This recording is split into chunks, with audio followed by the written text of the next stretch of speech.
Kalau kamu punya ADHD, pernahkah kamu mendengar kalimat ini? Paksain aja, nanti juga terbiasa. Atau mungkin, just do it, jangan malas. Terdengar sederhana bukan?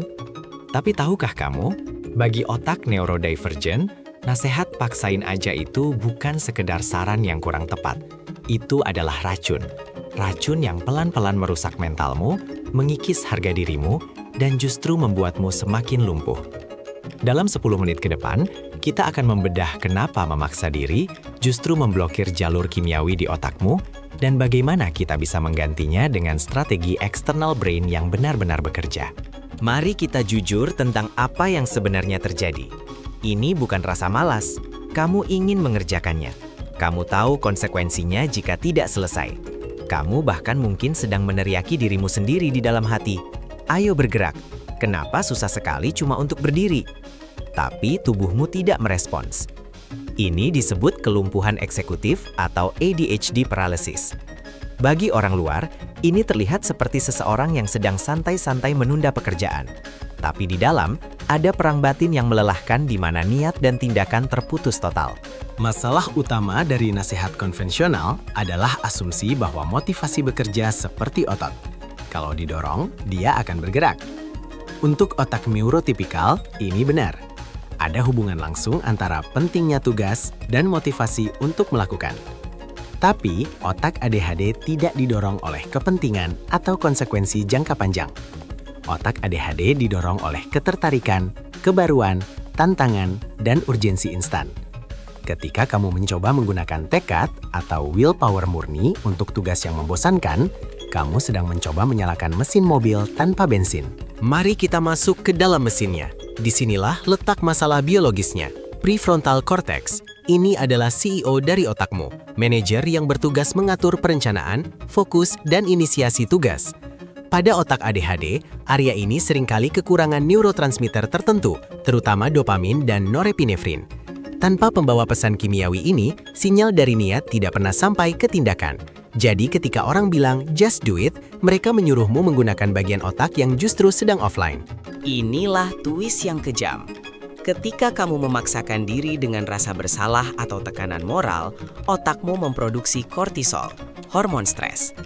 Riset menunjukkan bahwa kortisol yang tinggi justru semakin memblokir reseptor dopamin di prefrontal cortex.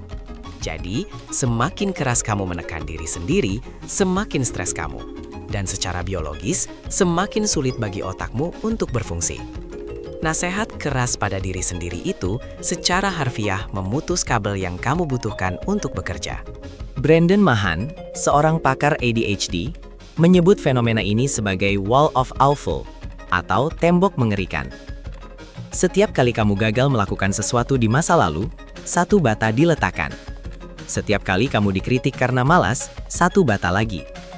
Sekarang, tugas sederhana seperti membalas email bukan cuma soal mengetik, tapi soal memanjat tembok emosional raksasa yang berisi semua kegagalanmu sebelumnya.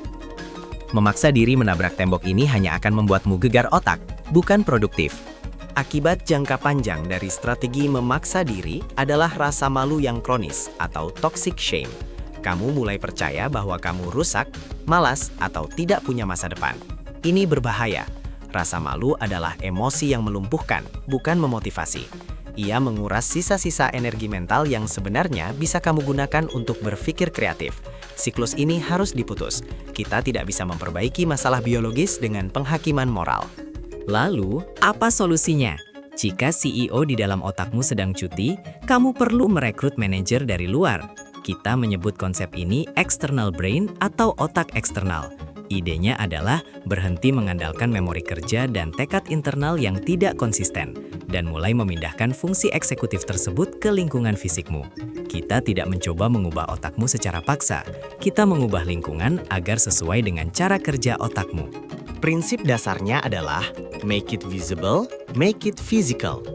Otak ADHD seringkali menganut prinsip out of sight, out of mind. Jika tidak terlihat, itu tidak ada. Membangun otak eksternal berarti menciptakan lingkungan di mana isyarat fisik dan fisik secara otomatis memicu tindakan, tanpa perlu kamu mengingat atau memaksa diri. Lingkunganmu yang akan menjadi inisiator, bukan tekadmu. Strategi pertama, Visual cues di titik performa. Jangan simpan obatmu di dalam laci tertutup. Taruh di wadah bening tepat di samping teko kopi. Jangan simpan daftar to-do di aplikasi yang harus kamu buka. Tulis di papan tulis besar tepat di depan matamu. Dengan meletakkan pengingat visual tepat di tempat kamu harus melakukan aksi tersebut, kamu memotong hambatan mental untuk mengingat dan mencari. Mata melihat, tubuh bergerak. Strategi kedua adalah body doubling. Ini adalah keajaiban bagi otak ADHD. Cukup dengan keberadaan orang lain yang juga sedang bekerja, atau bahkan hanya duduk diam di ruangan yang sama, otakmu bisa meminjam fokus mereka. Ini mengaktifkan mirror neurons dan memberikan tekanan sosial yang sehat, bukan tekanan yang menghakimi, tapi perasaan kebersamaan yang menenangkan sistem sarafmu sehingga kamu merasa aman untuk mulai bekerja. Strategi ketiga, bajak sistem dopaminmu dengan gamifikasi dan kebaruan. Otakmu butuh stimulasi. Jika tugasnya membosankan, buatlah menjadi menarik. Gunakan timer Pomodoro, tantang dirimu untuk menyelesaikan cuci piring sebelum lagu favoritmu habis, atau ubah tempat kerjamu setiap minggu. Beri dirimu dopamin hits kecil selama prosesnya, bukan hanya di akhir. Jadikan prosesnya sebagai permainan, bukan penyiksaan. Namun, semua sistem eksternal ini tidak akan bekerja maksimal jika mesin internalmu masih dipenuhi pasir rasa bersalah. Kamu perlu mengganti kritik diri dengan rasa ingin tahu. Alih-alih bertanya, "Kenapa aku bodoh sekali tidak bisa melakukan ini?" Tanyakan, "Hambatan apa yang ada di lingkunganku sekarang?" Self-compassion atau welas asih pada diri sendiri menurunkan kortisol, yang artinya secara langsung membantu membuka kembali jalur dopamin yang terblokir tadi. Ketika kamu berhenti melawan arus sungai otakmu dan mulai membangun bendungan serta kincir air yang tepat, sesuatu yang ajaib terjadi. Kamu akan menemukan ritme kerjamu sendiri. Mungkin tidak linier, mungkin lompat-lompat, tapi efektif. Kamu mulai menyelesaikan hal-hal besar bukan karena kamu memaksakan diri sampai sakit, tapi karena kamu telah menciptakan ekosistem di mana otak unikmu bisa berkembang dan bermanuver dengan bebas. Jadi, berhentilah mencoba menjadi neurotypical. Berhentilah menelan racun just do it jika itu membuatmu sakit. Kamu tidak rusak.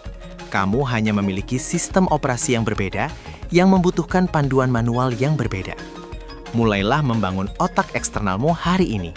Tempel satu sticky note, ajak satu teman bekerja, maafkan dirimu untuk hari kemarin.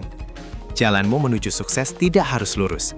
Yang penting, kamu terus bergerak maju dengan caramu sendiri.